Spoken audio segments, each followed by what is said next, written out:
चलो कंटिन्यू करते अपने डिस्कशन को। मैं इकोटोन के बारे में जरा फिर से करवा रहा हूँ क्योंकि कैरेक्टरिस्टिक्स ऑफ इकोटोन से हमें करना था शुरू में, बस एक बार आपका, ताकि एक रिकॉलिंग कैपेसिटी आपकी बन जाए, इस वजह से मैं बस 4 लाइनें फिर से पढ़वा रहा हूँ।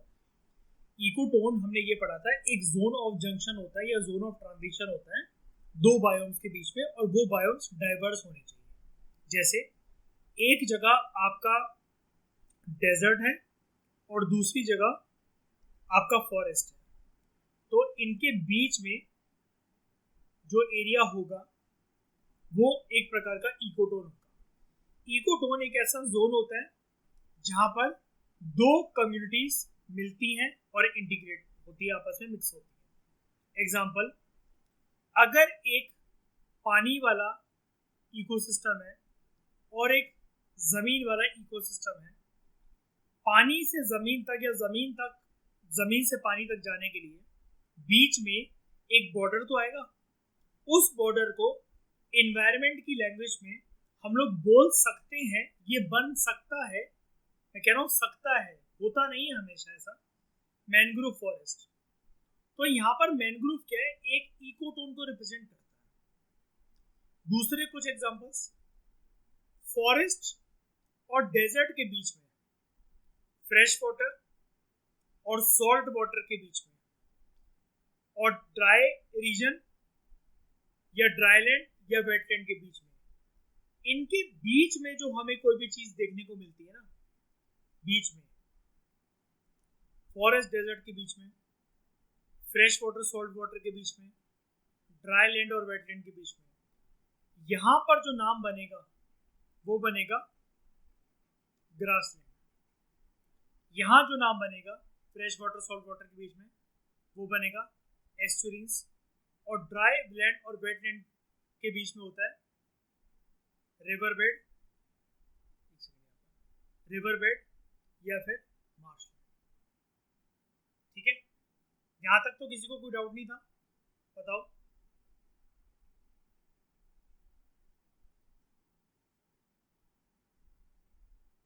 हाँ हाँ हाँ हाँ, मार्शलैंड बिल्कुल सही कह रहे हो। मार्शलैंड जैसे क्या मैंने बताया था ना, बॉगमायर, क्विकसैंड, जहां पर भी कुल मिलाकर ये जो टर्म है एक प्रकार से कीचड़, ये जो कीचड़ होता है ना, कीचड़ भी एक प्रकार का इकोटोन होता है। क्यों? कीचड़ के बाद या पहले एक जगह सूखी है, कीचड़ के बाद या पहले एक जगह गीली है, बीच में है कीचड़। ड्राई से मतलब मान लो मैं यहां से इधर मान लो, यहाँ पे बना देता हूँ, ये पानी है, मैं गोवा के बीच पर मजे कर रहा हूँ, ठीक है भाई, जितना नहाना था नहा लिया।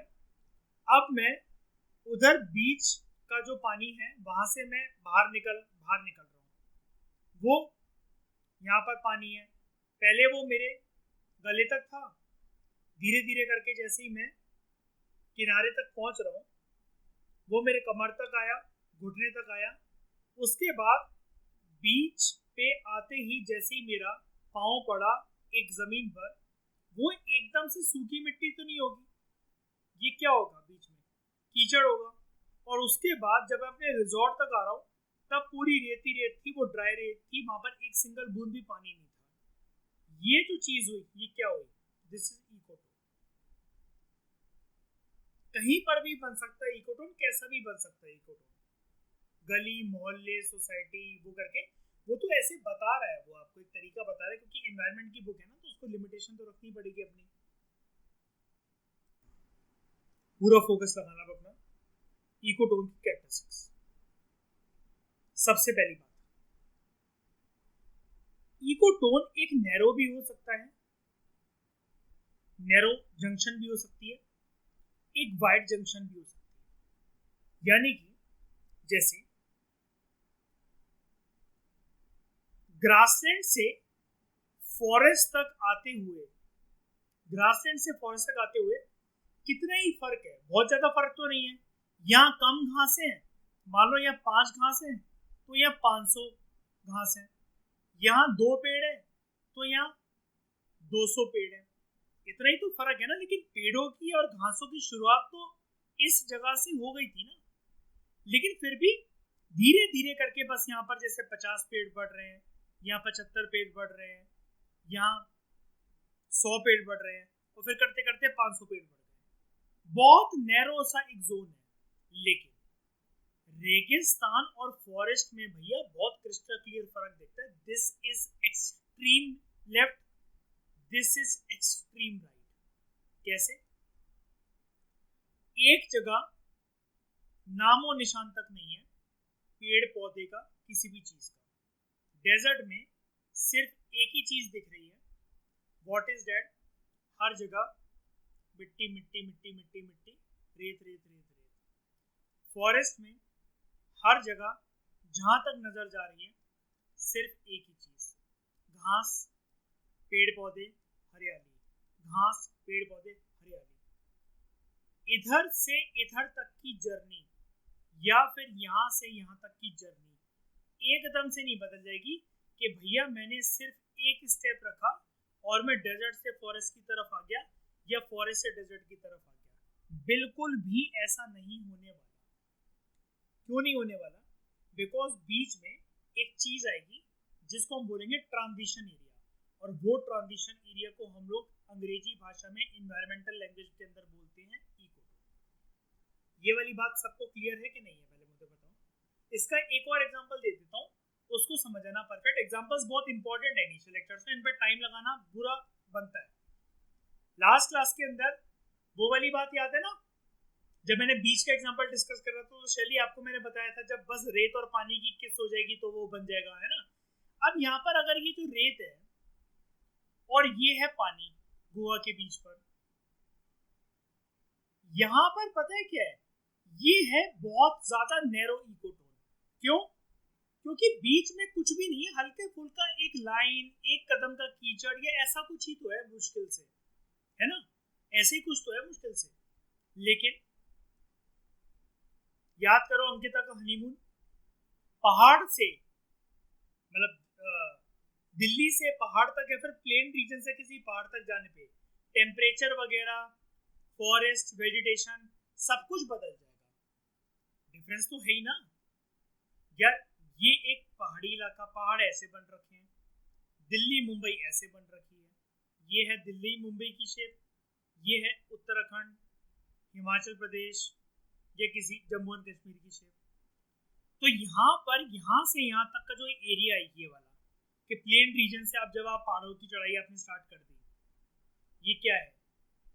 Zone of transition. ये एक अलग तरीके का इकोटोन है जो कि क्रिस्टल क्लियर विजिबल है।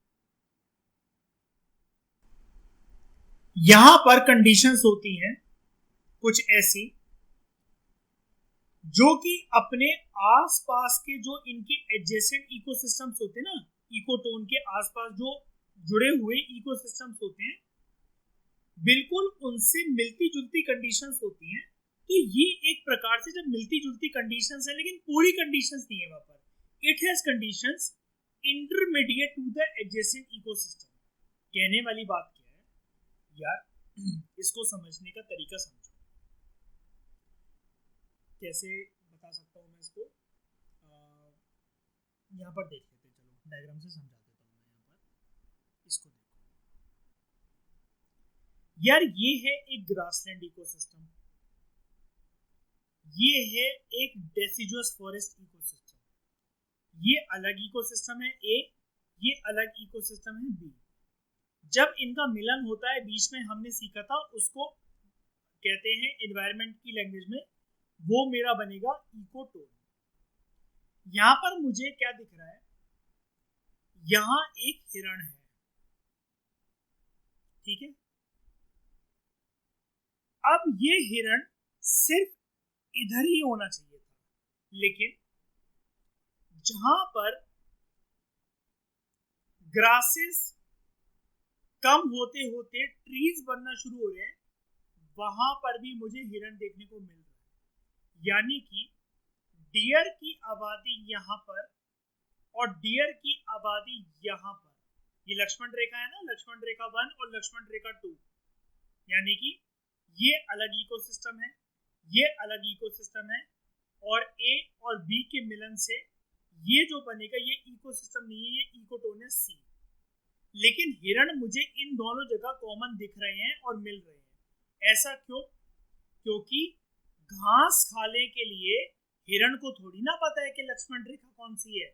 यहाँ पर ज्यादा घास दिख रही थी 90%, लेकिन अगर यहाँ पर 9% भी घास थी और हिरण को लगा चलते चलते चढ़ते चढ़ते खाते खाते वो आगे पहुंच गया, तो की फर्क पैदा है? कुछ फर्क नहीं है, वो पहुंच गया यहाँ पर। इसलिए इसको कहते हैं this is a zone of tension. एक नाम है इसका, बस एनवायरमेंट लैंग्वेज के अंदर, एनवायरमेंट एंड इकोलॉजी के अंदर एक नाम दे रहे हैं बस इसको हम लोग, this is a zone of tension. Zone of tension मतलब समझ गए आप क्यों उसको बोला जा रहा है?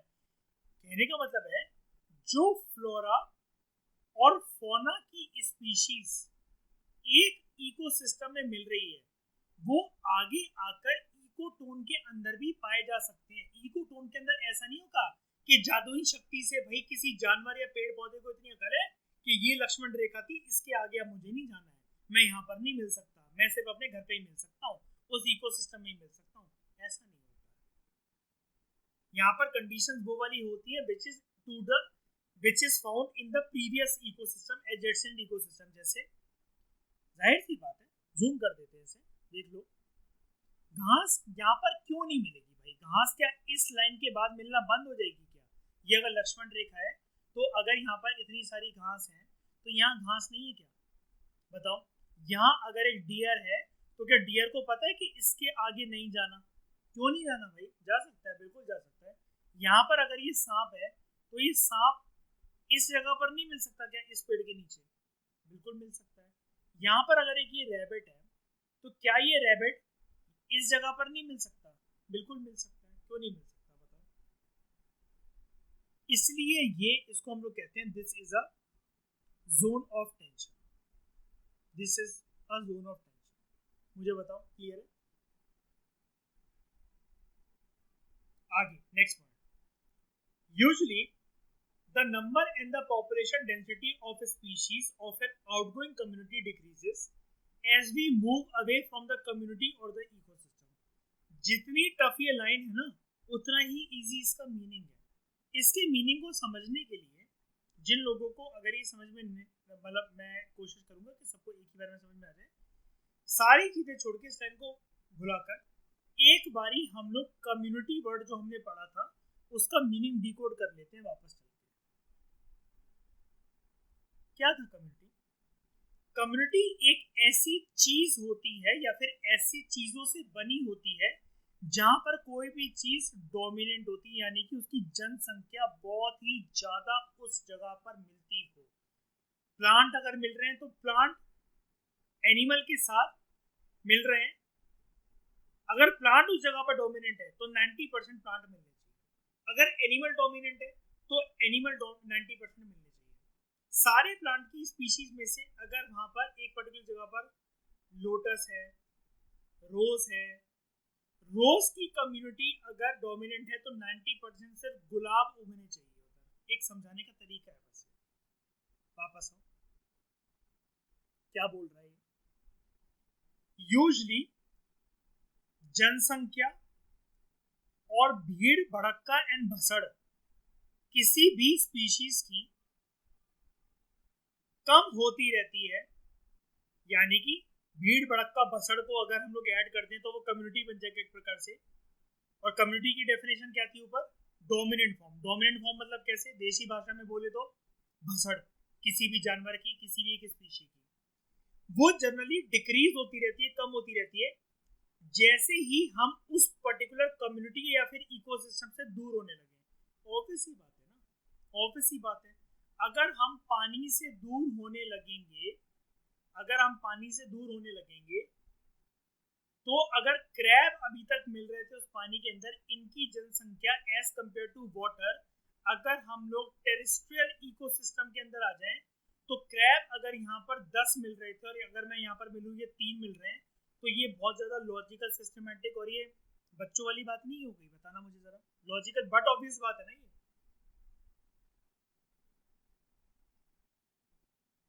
बट ऑब्वियस बात है कि नहीं है? बताओ। क्या बोला मैंने? अच्छा, हम जो वर्ड यूज कर रहा है, हम एक समझाने के तरीके से जैसे मैं यूज कर रहा था कि जैसे मैं मान लो अगर हम है ये, हम इससे दूर हो जाए, केकड़े हैं मतलब मान लो या कोई भी स्पीशीज, अभी हम वाटर ऑक्यूपाई करते हैं, हम इसके अंदर रहते हैं, हमारी मेजर कम्युनिटी यही है। और मेजर कम्युनिटी का मतलब क्या, मेजर तो वर्ड यूज करना ही नहीं चाहिए, कम्युनिटी मतलब डोमिनेंट स्पीशीज, मतलब हमारी मेजरली पानी के अंदर मिल रही है, वो टेरेस्ट्रियल के अंदर नहीं मिल सकती। इसका समझाने का तरीका एक सिंपल सा रहता है, इसकी फोटो देखो अभी क्लियर हो जाएगा, देखो उसका थोपड़ा,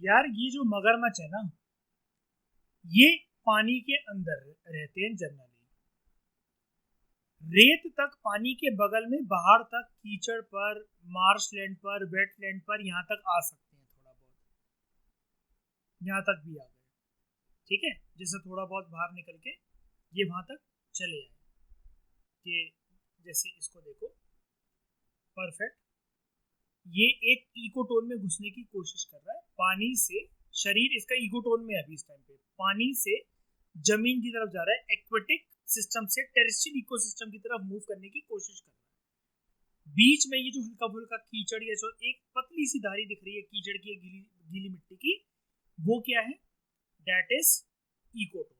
हमारे लिए मार्शी लैंड, वेटलैंड, जो भी हम लोग कह लें, क्विक सैंड या जो भी कैसा भी करके उसको नाम दे दें, लेकिन ये यहाँ पर भी दिख गया, आसपास कोई पानी का स्रोत पक्का होगा, मतलब ये हर जगह जहां जहां ये दिख रहा है पानी पक्का है, कहीं ना कहीं पक्का है,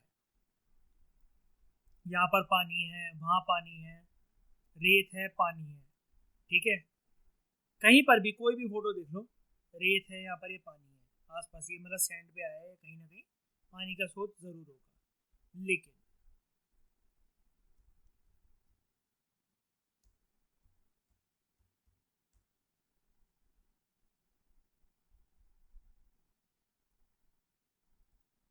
मैंने गूगल क्रोम पे लिखा क्रोकोडाइल इन सिटी, इसकी फोटो मुझे ज्यादा क्यों नहीं मिल रही है, ये तो पानी पानी पानी आसपास है, बीच सिटी के अंदर क्यों नहीं है क्रोकोडाइल, क्यों नहीं है, हैबिटेट नहीं है, तो ये रीजन हो गया, ठीक है। जैसे मतलब मान लो ये इन्होंने कार्टून वाली फोटो बनाई है, ऐसी फोटो कितने बार आपको रियल में सुनने या देखने को मिलती है न्यूज पे कि बड़ी बड़ी बिल्डिंग्स, एमएनसीज या फिर मॉल के सामने क्रोकोडाइल घूमता हुआ पाया गया। हमारी बात छोड़ो, किसी भी कंट्री की बात, ऐसी खबरें मतलब अभी आप मतलब इंस्टाग्राम यूज करते होगे, फेसबुक करते होगे, न्यूज देखते होगे, कितने बार ऐसी खबर देखने को मिलती है, या ये फोटो कितने बार देखी जाती है अपने अपने शहरों के अंदर, या फिर ऐसी फोटो की सड़क पर क्रोकोडाइल रोड क्रॉस करता हुआ पाया गया, या फिर हाईवे पे घूम रहा था, ये फोटो ऐसी कितने बार देखने को मिल जाती हैं या सुनने को मिल जाती हैं।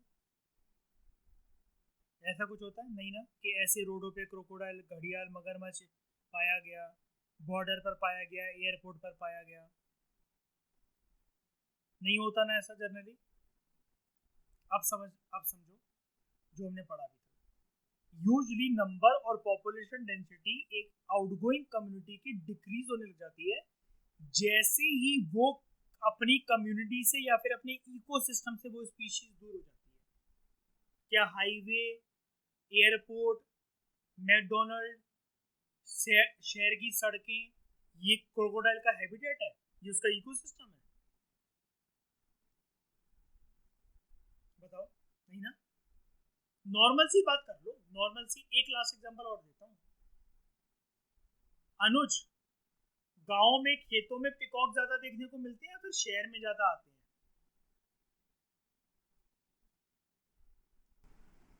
कभी कभार ना एंथ्रोपोजेनिक फैक्टर्स की वजह से भी ये वाली लाइन काम मतलब ये वाली लाइन ना असरदार हो सकती है कि एक कम्युनिटी की डेंसिटी कम करी जा रही है उसके इकोसिस्टम या फिर उसकी कम्युनिटी से उसे दूर करके।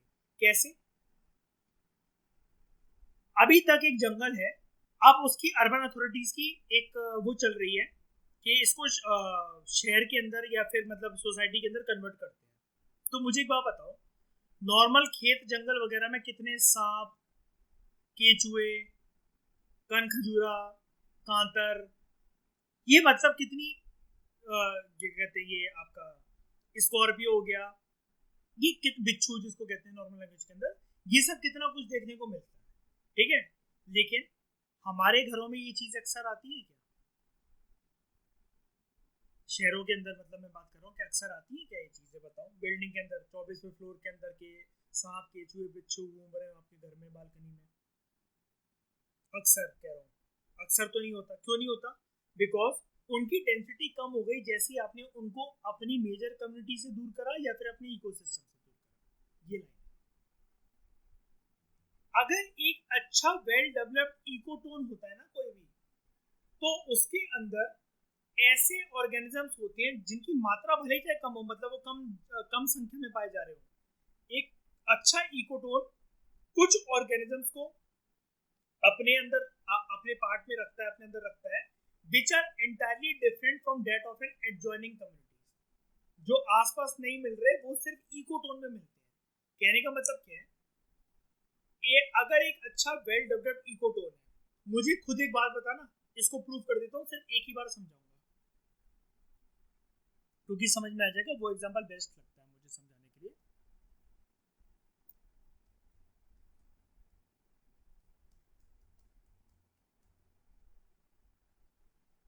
ग्रासलैंड क्या है? इकोसिस्टम है कि इकोटोन है?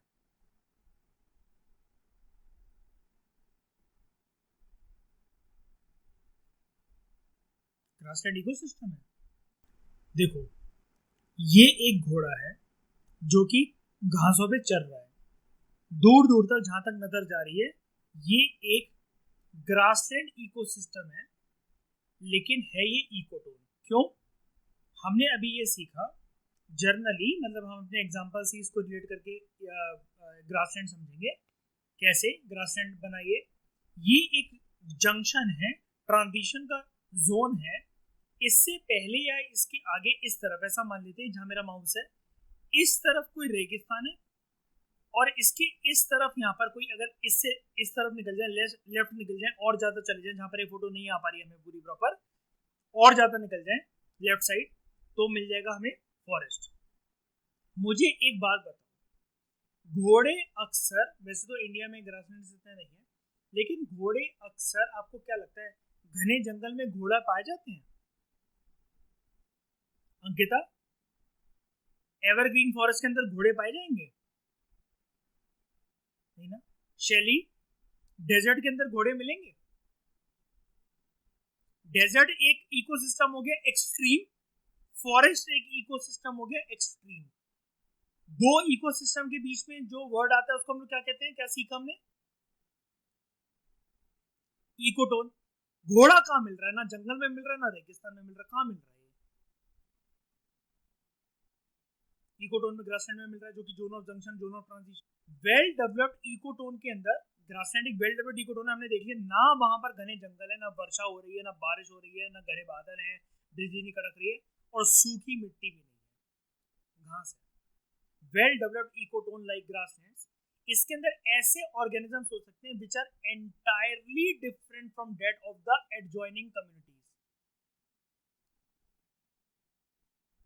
एडजॉइनिंग कम्युनिटीज मतलब क्या? यहाँ हो सकता है कि अगर यहाँ पर डेजर्ट हो तो सांप, कैक्टस और कैमल ये मिले। यहाँ पर फॉरेस्ट है तो अगेन वहां पर कुछ आपको मंकीज मिल सकते हैं, या फिर कुछ भी मिल सकता है, मतलब मान लो हाँ भालू वगैरह ये सब मिल जाएंगे, ठीक है, टाइगर मिल गए वहां पर। लेकिन can you imagine, can you imagine कि यहाँ पर मंकी आके फीड करेगा, या मंकियों का झुंड यहाँ पर कल से आके रहा करेगा, या कभी ग्रासलैंड के अंदर हो, मतलब ऐसा हो सकता है कि मंकीज मतलब ग्रासलैंड से आके रह रहे हो, उनकी जनरेशन बाय जनरेशन यहाँ पर रह रही हो? क्या यहाँ पर इस जगह पर जहाँ पर मेरा माउस है, कि यहाँ पर जब ये घोड़ा घास खा रहा हो, बीच बीच में कुछ कुछ कैक्टस के पौधे हो जो उसकी चुभ रहे हो? ऐसा हो सकता है? नहीं ना। क्यों? क्योंकि this grassland is a well developed ecotone. फिर से देखो, well developed ecotone contain some organism जो कि एंटायरली डिफरेंट होते हैं। मतलब अभी हॉर्स है जैसे, ये बहुत डिफरेंट है। ना ही ये ट्रॉपिकल एवरग्रीन फॉरेस्ट के अंदर मिलेगा, ना ही ये डेजर्ट के अंदर मिलेगा। ये वेल डेवलप्ड ऑर्गेनिज्म है जो कि वेल डेवलप्ड इकोटोन में पाया जाता है। अब इसी इकोटोन के अंदर वन ऑफ माय फेवरेट, इनकी बात कर लो, इनकी बात कर लो, ऐसा कर लेते हैं।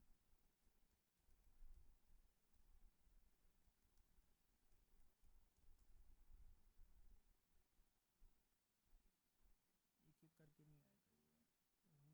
चलो इसकी बात कर लेते हैं।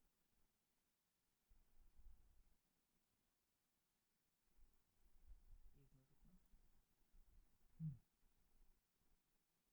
जिराफ ग्रासलैंड के अंदर अगेन पाया जाता है, और ग्रासलैंड एक वेल डेवलप्ड इकोटोन है क्योंकि परफेक्ट जोन ऑफ जंक्शन है जिसका, और है भी। अच्छा, कौन सा जोन ऑफ जंक्शन है ये नैरो है ग्रासलैंड। ये ग्रासलैंड जो होते हैं जैसे जहाँ पर ये अभी जिराफ करा है, ग्रासलैंड मतलब जनरली भी ये वाइड वाले होते हैं, नैरो होता है इकोटोन, वाइड, है ना, काफी दूर तक। अब जिराफ, राइट साइड मान लो जहाँ मेरा माउस है, यहाँ डेजर्ट है, लेफ्ट साइड मान लो यहाँ फॉरेस्ट है, घने जंगल है। जिराफ मिलता है जंगलों में? जिराफ जंगलों में मिलता है? हाँ, पेड़ों में फंस जाएगा। जिराफ रेगिस्तानों में मिलता है किसी वर्ल्ड के? नहीं मिलता ना।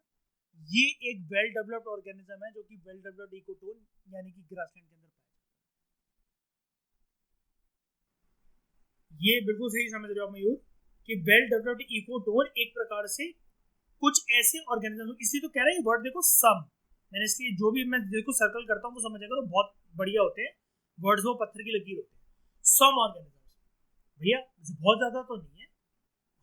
ग्रासलैंड के अंदर घोड़ा है, जेब्रा है और जिराफ है, ठीक है। किसी किसी केसेस के अंदर ऑस्ट्रेलिया जैसे के अंदर कैंगरू भी है, ठीक है। वेल डेवलप्ड इकोटोन के अंदर कुछ ऐसे ऑर्गेनिजम्स हैं कि वो इकोटोन नहीं कह रहा है भैया ये सिर्फ आपको यही सामान मिलेगा और कहीं नहीं मिलेगा, इस पे हमारा कॉपीराइट है, ये और कोई प्रोड्यूस नहीं करता है। आप चाहे घने जंगल की तरफ निकल जाना, चाहे डेजर्ट की तरफ निकल जाना, ये कोई नहीं बेच रहा जो हम बेच रहे हैं। ये कहने का तरीका। अब इकोटोन की ना एक खास बात होती है, याद है मैंने कुछ क्लासेस पहले एक बात बोली थी जब मयूर आपने वो पूछा था कि सर आप ये बोल रहे हो कि हेल्थ हेल्थ बताता है इकोसिस्टम की, है ना। उस टाइम मैंने बोला था ना कि जैसे मैनग्रोव्स के बारे में मैंने बोला था कि मैनग्रोव्स बहुत इंपॉर्टेंट होते हैं, वो हेल्थ बता देते हैं आसपास के फॉरेस्ट इकोसिस्टम की, है ना। तो इकोटोन जो रीजन्स होते हैं जिसको हम लोग नॉर्मल भाषा में ट्रांजिशन जोन्स कहते हैं, जैसे मैनग्रोव, मुझे बताते जाओ कौन के मतलब ये किसके किसके बीच में होगा, इसका एक्सट्रीम एंड कौन कौन से होंगे, मैनग्रोव किसके बीच में पाए जाते हैं? मैनग्रोव्स कहाँ पाए जाते हैं?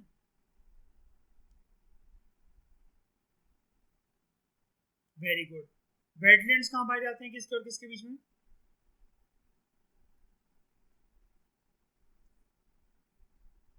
हाँ लेकिन कैसे? अगेन ऐसे बोल दो ना, नॉर्मल भाषा में भी बोल दो, नहीं बन रहा काम तो।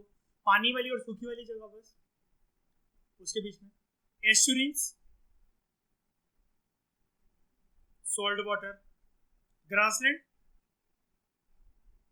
और फॉरेस्ट, इनमें से दोस्तों सिर्फ कोई भी 3 एग्जांपल याद रख लेना जिसको आप इंटरव्यू तक होल्ड करके रख सको बस अपने दिमाग में, ठीक है। वैसे तो सारे याद कर लेने क्योंकि प्रीलिम्स के अंदर फिर ये पूछने आपके कि मैनग्रोव इनमें से किससे किससे बनता है। 3 ना अपने मेंस के लिए होल्ड करके रख लेना, ठीक है। क्योंकि वेटलैंड का और इनका जो टॉपिक है, वेटलैंड तो मतलब एक बात बता रहा हूँ, ये टॉपिक्स कुछ कुछ ना मेंस में आजकल आने लगे, मतलब मेंस में ना एनवायरमेंट इकोलॉजी इतना बेसिक लेवल में वो पूछता है और हालत खराब हो जाती है बच्चों की, उनको वो आंसर नहीं कर पाते हैं वो जीएस पेपर 3 में, जबकि हाईएस्ट मार्क्स पाना सबसे आसान है। इकोनॉमिक्स बच्चों वाली, साइंस एंड टेक्नोलॉजी के कोई क्वेश्चन का लेवल ही नहीं होता, आधे करंट अफेयर से आधे एनसीईआरटी हो जाते हैं, उसके सोर्स समझ में नहीं आते लोगों को जीएस पेपर 3 के। इंटरनल सिक्योरिटी वो कंप्लीट तरीके से एक सोर्स पकड़ नहीं पाते हैं। क्या बचा एनवायरमेंट इकोलॉजी, वो एनवायरमेंट इकोलॉजी भाई साहब मूर्ख बच्चे शंकर आईएएस रिवाइज कर जाते हैं मेंस के लिए, ठीक है। तो राम भरोसे अगर नहीं करना है ना, तो मतलब जो जो मैं बताते जाऊंगा उसको करते जाना, ठीक है। लक फैक्टर के भरोसे मत करना, मतलब मेहनत करके भगवान का आशीर्वाद लेकर करो। तो इकोटोन जो रीजन्स होते हैं लाइक मैंग्रोव, वेटलैंड, एस्चुरीज और ग्रासलैंड, इनमें ना ज्यादा प्रोडक्टिविटी होती है as compare to natural ecosystem. देख लो कितनी महान बात है ये। इसलिए उसने एफर्ट डाला है इकोटोन की कैरेक्टरिस्टिक्स लिखने के लिए कि अभी तक जो हम सोच रहे थे, forest, desert, fresh water, salt water, littoral ecosystem, terrestrial ecosystem, ये सब कुछ ना साइंटिफिकली घटिया है। महान तो सिर्फ एक ही चीज है, इनके बीच में आने वाला इकोटोन रीजन। क्यों? इनकी जो प्रोडक्टिविटी है वो ज्यादा होती है। दे हैव फार ग्रेटर, छोटा मोटा भी नहीं कह रहा, far greater productivity than natural ecosystem like forest ecosystem, ocean ecosystem, pond ecosystem, riverine ecosystem, desert ecosystem. इन सारे इकोसिस्टम से ज्यादा प्रोडक्टिविटी होती है मैंग्रोव की, वेटलैंड की, एस्चुरीज की, ग्रासलैंड की। प्लीज इस लाइन को मत भूलना। जैसे प्रीवियस लेक्चर में भी ऐसी ही मैंने एक लाइन बताई थी, इस लाइन को मत भूलना। इससे एग्जामिनर ना 5 साल तक 50 तरीके के क्वेश्चन बना सकता है। आप शांत दिमाग से सोच के देखना कितना कुछ क्वेश्चन बन सकता है सिर्फ इस लाइन से। रिवाइज करने बैठोगे तो सोच के देखना इस लाइन की गहराई क्या है, कितने सारे टर्म्स एक साथ इंटरकनेक्टेड है यहाँ पर। पहले वो आपको कह रहा है कि इकोटोन समझो, फिर उसने कुछ यहाँ पर इकोटोन के नाम दे दिए, मैंग्रोव, वेटलैंड, एस्चुरीज, ग्रासलैंड। फिर कह रहा है कुछ इकोसिस्टम के नाम सुनो, फॉरेस्ट, ओशन, पॉन्ड, रिवरीन, डेजर्ट। कह रहा है ये वाले हैं बकवास, इनको मरने दो। कह रहा है मेन तो होते हैं ये मैंग्रोव, वेटलैंड, एस्चुरीज और ग्रासलैंड। समझ गए? कल को खेलेगा कैसे? नीचे वाले इकोसिस्टम के नाम मेंशन करेगा, ऐसा क्वेश्चन आ जाएगा बेसिक प्रीलिम्स के अंदर, किसी भी एग्जाम के प्रीलिम्स के अंदर नेम मेंशन होंगे, ocean ecosystem, pond ecosystem, riverine ecosystem और वेटलैंड। 4 हो गए। कहेगा इनमें से सबसे ज्यादा प्रोडक्टिविटी किसकी रहती है? अब आप कहोगे ऑब्वियस सी बात है, ये तो कोई भी बता दे, ओशन। ओशन इतना बड़ा होता है, ब्लू व्हेल भी होती है उसके अंदर, ओशन सारे वर्ल्ड के कनेक्टेड रहते हैं, इससे ज्यादा रिसोर्सेज तो रह नहीं सकते। यही लॉजिक तो काम नहीं करेगा, क्योंकि वो पूछा प्रोडक्टिविटी। अब जिसको प्रोडक्टिविटी नहीं पता एनवायरमेंट एंड इकोलॉजी के अंदर, ओशन ही मार्क करेगा। मैं खुद हूँ, अगर मैंने पढ़ नहीं रखी मैं खुद ओशन मार्क करूंगा, क्योंकि जो सबसे ज्यादा बड़ा है उसकी प्रोडक्टिविटी सबसे ज्यादा होगी ना। नहीं जी, हमें डिफरेंस यहाँ पर ये बताना, बड़े छोटे की बात नहीं हो रही, यहाँ पर मोटे पतले की बात नहीं हो रही। यहाँ पर बात हो रही है भैया जो बीच में कौन है? बीच में तो है इकोटोन, तो हमेशा जीतेंगे मैंग्रोव, वेटलैंड, एस्चुरीज, ग्रासलैंड। ये आगे दिस इज बिकॉज, क्यों होता है ऐसा? अब रीजन भी तो पता होना चाहिए, रीजन भी तो पता होना चाहिए। क्योंकि यहाँ पर वाइड रेंजिंग स्पीशीज मिलती हैं फ्रॉम द एडजेसेंट इकोसिस्टम, जो कि इकोटोन के अंदर प्रेजेंट होती है। यानी कि सिंपल तरीका जो नीचे मैंने डिस्कस कराया, यहाँ पर क्या होता है, इकोटोन की खुद की स्पीशीज तो है ही है। आपने रीजन समझने की कोशिश करो। प्रोडक्टिविटी नहीं, सॉरी, सबसे पहले रीजन समझने की कोशिश करो कि जब वो आपसे ये बोल रहा है कि जो इकोटोन के जो जोन्स होते हैं ना, उनमें उनके अंदर ज्यादा प्रोडक्टिविटी लेवल होता है। मैं ग्रीन से मार्क कर रहा हूँ उसको। उनके अंदर ज्यादा प्रोडक्टिविटी लेवल होता है as compare to natural ecosystems. क्यों होता है? नीचे रीजन बता रहा है, दिस इज बिकॉज। रीजन क्या है? कह रहा है यहाँ पर बहुत भिन्न भिन्न प्रकार की स्पीशीज मिलती है जो आसपास के इकोसिस्टम से चली आती है और यहाँ गृहस्थी आके बसा लेती है। कैसे? साइंटिफिकली प्रूव करते हैं उसको, मतलब सामने देखकर बिल्कुल लाइव। यार इस इकोसिस्टम के अंदर ये ग्रासलैंड फॉरेस्ट इकोटोन है, सॉरी इकोटोन, इकोसिस्टम में इकोटोन। यहाँ पर मान लो कि कैंगरू है, ज़ेब्रा है, हॉर्स है और जिराफ है, ठीक है। अब यहाँ पर जो बगल वाला इकोसिस्टम था, इसके नाम छोड़ दो अभी, ये वाले भूल जाओ नाम। अभी मैं जो दिखा रहा हूँ ऐसा मान लो कि ये डेजर्ट है, ये ऐसा करके मान लो, ये फॉरेस्ट है, ये डेजर्ट है, ऐसा मान लो चलिए कि इमेजिनेशन में। मैं दिखाना क्या चाह रहा हूँ कि यहाँ पर कैंगरू, जेब्रा, हॉर्स, जिराफ ये सब मिलते हैं मान लो, लेकिन यहाँ का डियर भी तो यहाँ पर चलाता है, थोड़ा बहुत यहाँ पर सांप भी तो रेंगते रेंगते चला जाता है, रैबिट्स कूदते कूदते उछलते उछलते, जैसे भैया ये बॉयफ्रेंड ये गर्लफ्रेंड, चलो यार आज हम यहाँ पर नहीं गए, आज यहाँ सैर सपाटा कर कर आते हैं, ये यहाँ तक पहुँचते हैं इसके बॉर्डर तक, ये भी तो मिल जाते हैं। यानी कि इकोटोन की खुद की स्पीशीज है, मैंने अभी ऊपर बताया ना अभी सबको, उनकी खुद की एक यूनिक स्पीशीज ऑर्गेनिजम्स होते हैं, लेकिन आसपास वाले भी चले जाते हैं। अब मतलब इसका मतलब एनिमल सबसे ज्यादा इकोटोन के अंदर होते हैं, मैं बताने की ये कोशिश कर रहा हूँ, जिसपे हम सोच इमेजिन भी नहीं कर सकते कि भैया इकोसिस्टम से ज्यादा इकोटोन में कैसे हो सकते हैं, होती है। तभी तो वो कह रहे हैं कि प्रोडक्टिविटी ज्यादा होती है, वाइड रेंजिंग स्पीशीज होती है यहाँ पर। अब आप कहोगे स्पीशीज के ज्यादा होने की वजह से प्रोडक्टिविटी कैसे, भैया स्पीशीज उतनी सारी वहां पर क्यों है, जब थोड़ी ना मर आ रही है, खाने पीने का इंतजाम है, पेड़ पौधों का इंतजाम है, जिसको जो चाहिए उसका इंतजाम है, इसलिए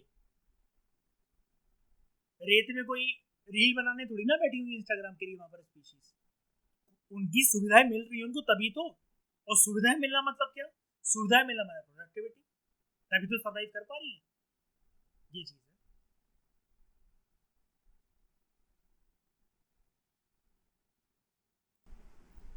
नीचे वाला आपने डायग्राम देखकर ये तो आराम से समझ लिया, ठीक है, ग्रासलैंड इकोसिस्टम। एक इन्होंने यहाँ पर फोटो दे रखी है, ये किसकी है, वेटलैंड इकोसिस्टम की, इसको आपको अभी नहीं पढ़ना है, ठीक है, क्योंकि ये सारी टर्म्स आपको जब तक समझ में नहीं आएंगी ना, आप इस डायग्राम को पूरी तरीके से नहीं समझ सकते। जैसे अभी मैंने आपको लिटोरल का लिटोरल का मतलब नहीं बताया, मैंने आपको लाइमनेटिक जोन के बारे में बिल्कुल नहीं बताया, फाइटोप्लैंटन के बारे में भी आप नहीं जानते हो, जू प्लैंटन और फाइटोप्लैंटन में फर्क नहीं जानते हो आप, यूफोटिक जोन नहीं जानते हो, बेंथिक जोन नहीं जानते हो, प्रोफाउंड, प्रोफंडल या प्रोफाउंड जोन भी नहीं जानते हो आप, ठीक है। अभी इस डायग्राम को समझना बेवकूफ़ी होगी, अभी छोड़ दो, हम वापस लौटेंगे और वापस के लौटेंगे, ये आगे मिलेगा आपको आने वाली जर्नी के अंदर मिलेगा, लेकिन ऊपर से इसको सिर्फ भुलाकर, वो तो एक समझाने की कोशिश कर रहा है, ये टर्म्स अभी समझ में नहीं आएगी, ऊपर से सारा डायग्राम अपनी नजरों से निकालकर सिर्फ नीचे वाले पार्ट पे अगर आप फोकस करो तो आपको क्या दिखेगा, ये है टेरेस्ट्रियल इकोसिस्टम एक, ये है एक एक्वेटिक इकोसिस्टम, यानी कि वाटर लैंड, बीच में पक्का कोई ना कोई ट्रांजिशनल एरिया या ट्रांजिशन सिस्टम तो रही होगा, जिसको हम लोग बोलेंगे इकोटोन। और जहाँ जमीन बहुत ज्यादा, पानी बहुत ज्यादा, बीच में जो गीला गीला रेत या जो मिट्टी होगी उससे बनेगा मार्शलैंड। तो सिर्फ मुझे एक वर्ड दिखाना था आपको, मार्शलैंड, जो कि हम ऊपर पढ़कर आए हैं,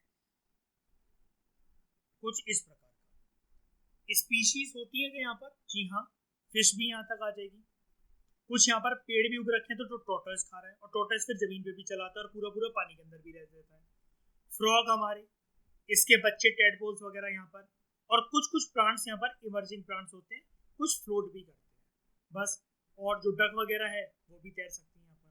तो ये एक प्रकार से जोन है जहाँ पर लैंड, टेरेस्ट्रियल और वाटर एक्वेटिक सिस्टम का मिलन हो रहा है। मैं ये टर्म यूज नहीं करना चाहता अभी, ये आपको लाइमनेटिक, यूफोटिक, प्रोफंडल, बेंथिक ये बाद में समझ में आएगा, ठीक है। उनको सिंपल सा एक्वेटिक वर्ड यूज करना चाहिए यहाँ पर, अगर आप इसको ऐसा बोल दो, दिस इज एक्वेटिक या वाटर वाला, ये लैंड या फिर टेरेस्ट्रियल वाला, बीच में आपका एक जोन है जो ट्रांजिशनल एरिया है, वो इकोटोन है, और ऐसी जगह पर बन सकता है मार्शलैंड या फिर वेटलैंड, बस खत्म कर सकते। अभी बिल्कुल भूल जाओ इस डायग्राम को, और मैं तो बल्कि ये कहूँगा एग्जाम्पल के तौर पर अभी सिर्फ इसको याद रखो बस, या अपनी इमेजिनेशन से याद रख लो। मेरे को तो बेस्ट यही लगता है, सबसे बेस्ट यही लगता है मुझे, एक जगह फॉरेस्ट है, एक जगह डेजर्ट है, बीच में ग्रासलैंड, बस खत्म। समझ नहीं तो है ना कंसेप्ट, बस मुझे खत्म। और स्पीशीज डाइवर्सिटी या फिर ये जितनी भी कैरेक्टरिस्टिक्स मैंने आज पढ़वाई हैं ये अभी तक, घोड़ा जिराफ, जेब्रा और कैंगरू, ये सारे के सारे ये एग्जांपल, ये सारे पॉइंट को जस्टिफाई कर देंगे, खत्म। तो नेक्स्ट लेक्चर में बात करेंगे इको क्लाइम के बारे में, ठीक है। Thank you very much for discussion.